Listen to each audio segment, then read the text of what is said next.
balina mawulire mu nabakuŋŋaanye wano.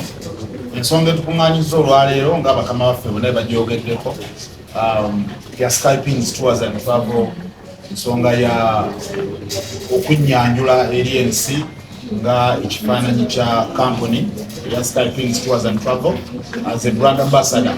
So tweyanza nnyo tweyanzeege mu bantu abayitirivu abali mu Uganda eno okubeera nga company yatunudde bwe yamazeemaze ne sporting affe neyanza nnyo neyanzeege, era nsaba buli ali wano akubireko ekyo mu ngalo kubanga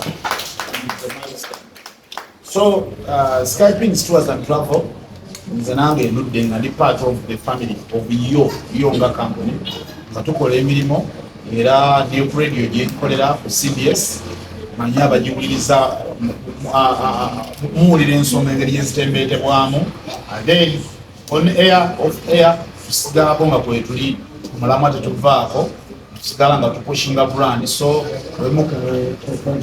obuvunaanyizibwa kati bwe tuwolekedde tutandika okukola nga tubukola buli official. So neyanziza nnyo neyanzeege Skypings Tours and Travel, era abantu bonna abali eyo nkimanyi bino okusoomozebwa kubadde kungi, abantu bangi nnyo bajja mu inbox yange ebbanga even before Skypings nga tennaba kubaawo nga bajja nze nabadde ngirabo nti ne banziba nagize bwe nti n'ogenda omubuuza ssente ze bamugambye nga mutuufu badde balina omubba. So kakati Skypings Tours and Travel ebyo byajja okunogera eddagala okulaba nga bannayuganda tebaddamu kukaaba kubanga omuntu akuŋŋaanya akasente ke nga byaddala ayagala kugenda bweru kukyusa bulamu. So Skypings awo we yayingiriramu n'ensalawo n'egamba nti bingi ebikola naye ate ekyemirimu bannayuganda ogende bweru bafune emirimu, awo twateeka emphasis, we twateeka essira, we twasinga okuwa attention. So Skypings Tours and Travel eyongera okubakoowoola basawo ne bannyaa balina okutulaba abagala ogende bweru w'eggwanga, oyagala kugenda Canada, amawanga amalala ge batwogerako ffe ge twasalawo tukole. Amawanga nga America abantu balowooza okufuna visa ya America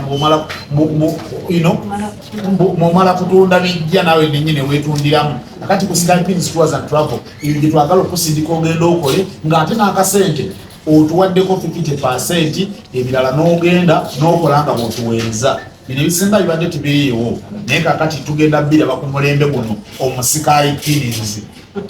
So ensonga bwetyo bweri, era nammwe abali ebambi ng'oli ebyakusomera dda simanyi nendoza nga sifuna baana namba z'essimu baalisoseeyo ne bagifuna, kati birato n'atandikira awo.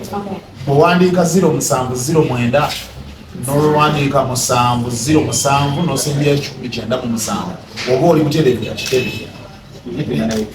Ne website yaffe kweri eri www.skypings.com. Netabye Dubai era gyeriri teriyo ebyo kutugamba kampuni egiwuliranga ebirubirirwa byayo biwanvu mu maaso. Tetwajja kwetetenkanya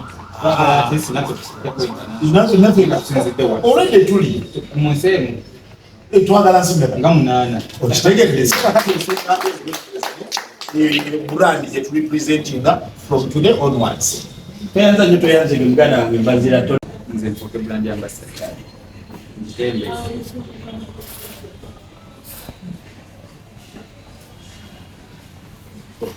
Kali, kula company director yenini wabebe sayininga